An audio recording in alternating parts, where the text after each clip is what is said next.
Hi, I'm Dr. Chris Palmer. This is segment 3 in module 1 of my Spirits and Spiritual Interactions seminar and training series. This presentation is given from a Latter-day Saint Christian perspective. Thank you for joining me today. In this segment, I'm talking about the prevalence of spirits that interact with us. So, how often would you say that you've had an experience with a spirit, or a ghost, or anything like that, good or bad? Maybe never, maybe every once in a while, maybe a lot. Regardless of whether we know it, or like it or not, we, all of us mortals here on earth, interact with other spirits around us on a continual basis. It's just that we usually aren't very aware of them. But why? Why would we always be interacting with spirits in the world around us? Where do all of these spirits come from? To be brief, there are 3 reasons for the great abundance of spirits that are around us and that we interact with all of the time. In no specific order, these are the reasons.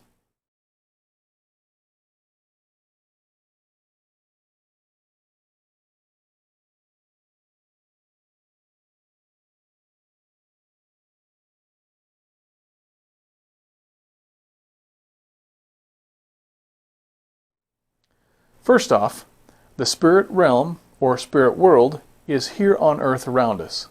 This is the place where the spirits of deceased mortals reside after the death of their mortal physical body. This is the place where they await their resurrection.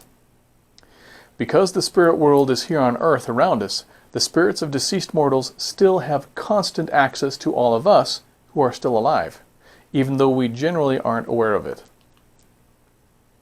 But the spirits of deceased mortals who are around us include both those who have moved on to the light, as well as those who have not moved on.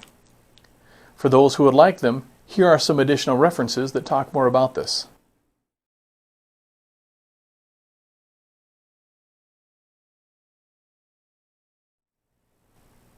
The second reason that there are spirits all around us is that unembodied spirits of darkness, those who chose not to follow God's plan and who rebelled against Him in the premortal life, are here on earth as well. Because of their choice not to follow God's plan, these spirits were not enabled to continue their progression and gain a mortal physical body, like us. Additionally, because of their premortal rebellion, they were cast out of heaven and down to the earth. These are the demons and devils we talked about in the previous segment. For a Christian reference as to the number of spirits that this demographic includes, Revelation 12:4 indicates that this was an entire third of the hosts of heaven. An entire third. That's probably a lot. And now they are here on earth around us for us to deal with. Finally, as the last reason we deal with so many spirits around us, there are still very many unembodied spirits of light, those who did choose to follow God and Christ in the premortal life, who are still waiting for their opportunity to come to earth and obtain a physical body. These spirits are our unborn children, grandchildren, great-grandchildren, etc. We are their mortal progenitors, so these spirits have a stake in how things go on this earth and with us. Because of this, they take opportunities to help us where they can, and they play a part in our lives that is usually unseen. But they love us and are around nonetheless. Now, there is simply no way that we could ever know the actual numbers of spirits that are around us right now that we might potentially interact with at some point. But just to give a general idea of the kind of size of that figure, let's play with some numbers. Now, please understand, I am not a mathematician, a statistician, or anything of the sort. So if you are, don't be too hard on me. I already know that there are a lot of inherent assumptions in these figures. We're not likely to find actual real-life numbers for this stuff. How could we? But the strict precision of our numbers isn't the point. We're just trying to get a very generalized feel for the kind of size or scope of what we're working with here. So consider this. Total population estimates for Earth vary depending on the source and the expert. Generally, they go between 100 billion and 200 billion humans throughout Earth's entire history. Now, there are a lot of variables in these numbers, and personally, I think that they're a little low. But for simplicity's sake, let's just take the middle of the road and say that there have been 150 billion humans that have ever lived on the earth. Obviously, all but the current population of Earth have died, but since the spirit world is here on Earth, they will be here until they are resurrected.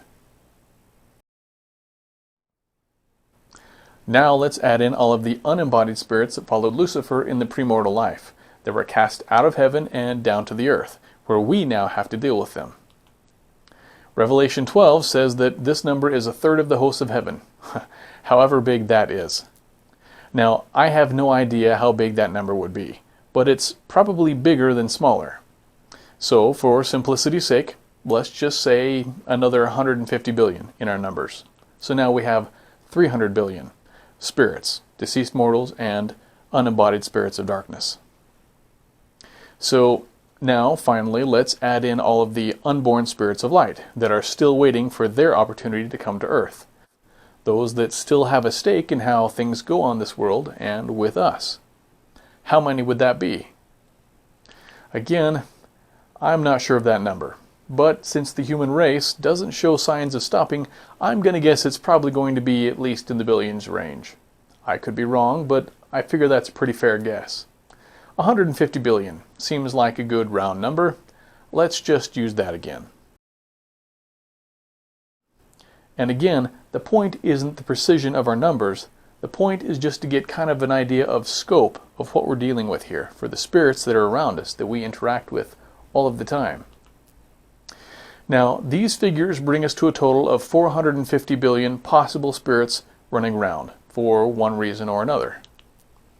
Now, some of these disembodied spirits will have been resurrected at this point due to Christ's resurrection, but there's no way to know exactly how many that might actually be either.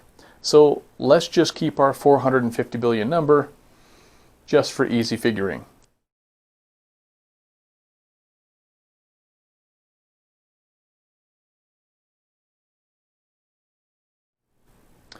Does that sound kind of big? Maybe it does. That's alright. We'll pare it down a little bit in a minute, but for now, let's keep going. There are currently about 7.5 billion mortals keeping themselves busy on Earth today. That's the current population of Earth. So let's divide our number of 450 billion spirits by 7.5 billion mortals, and this gives us an average of about 60 spirits running around for every one person alive on the earth today. Wow. This means that if you're sitting around by yourself, on average, all of the time, there's actually 60 more beings that are hanging out with you that you probably can't see and aren't aware of. But they're still there. Those spirits are somewhere, and the average is 60 per person. That's kind of a lot. But now, if you've got a household of 4 people, mom, dad, 2 kids, that's 240 spirits on average in your house alone. Wow. Could 240 people even fit in your house? It's a good thing spirits don't take up much room. Now, that's a lot of spirits to be potentially interacting with all of the time. But maybe that's still too many. Okay? Let's chop that number down by half. That still leaves, on average, about 30 spirits hanging out with every person alive, and 120 spirits hanging out in every household of a family of 4. Could 120 people even fit in your house? Maybe that's still too many. Let's chop that number down by half again. So now we're at a fourth of our original number. That still leaves, on average, 15 spirits per person and 60 spirits on average in a household of 4. But now we only have 112 billion total spirits, which is at or less than estimates of Earth's total population of mortals throughout history. That sounds a bit small. This number, the 112 billion total spirits, also has to include a third of the hosts of heaven that were cast out, as well as all the unborn spirits of light that still have a stake in things here. To me, that last number, 112 billion, sounds way too small, especially when you consider it in context of the hosts of heaven as indicated in Revelation 12. Well, whatever the real number is, it's going to be a big number no matter how you look at it. But I hope that I have effectively made the point that there are a lot of spirits, however many there are, that we interact with on a constant basis. That's every day, all day long, regardless of whether we know it or like it or not. They are here, and not all of them are good influences. In fact, many of them are not good influences. So it would be a good idea for us to understand at least a few things about how we continually interact with them. And now, for the record, at this point I should also mention that I haven't included animal spirits in any of these numbers. But animals have spirits too, and they figure in somehow as well. Okay, I hope I've made my point with all of that. But now, here's another important point for your consideration. When Christ was on the earth in his mortal ministry, the Bible records that he often cast spirits out of people. For example, the book of Matthew includes 28 total accounts of healing performed by Christ. Some of these accounts are general, meaning the text said something to the effect of, "And he went about healing the sick and casting out devils." Other accounts are specific, as in, Christ healed this or that person.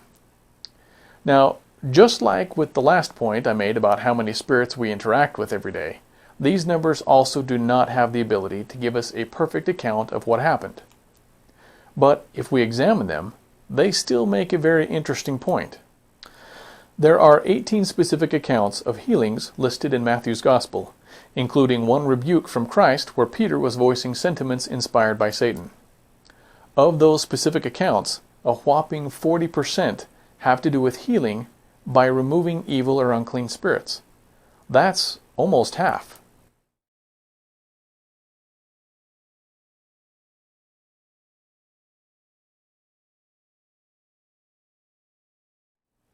In other words, 1 in every 2.5 people who were specifically named were notably afflicted or possessed of evil and or unclean spirits that created part or all of their illness. That's a lot. But then, after Christ was resurrected and ascended into heaven, his apostles continued to heal and cast out devils. So now ask yourself this: how often do you hear of someone being healed by casting out a dark spirit in our day? Probably not very often. And if you do, your experience is certainly not the norm, at least not in the United States, and probably not in many other places either. But if Christ and his apostles were constantly healing and casting out devils, where did all of these dark spirits that Christ and his apostles cast out go? Did they just disappear when Christ ascended into heaven and his apostles were killed? Or are they still here among us today, and we just don't recognize them for who or what they really are?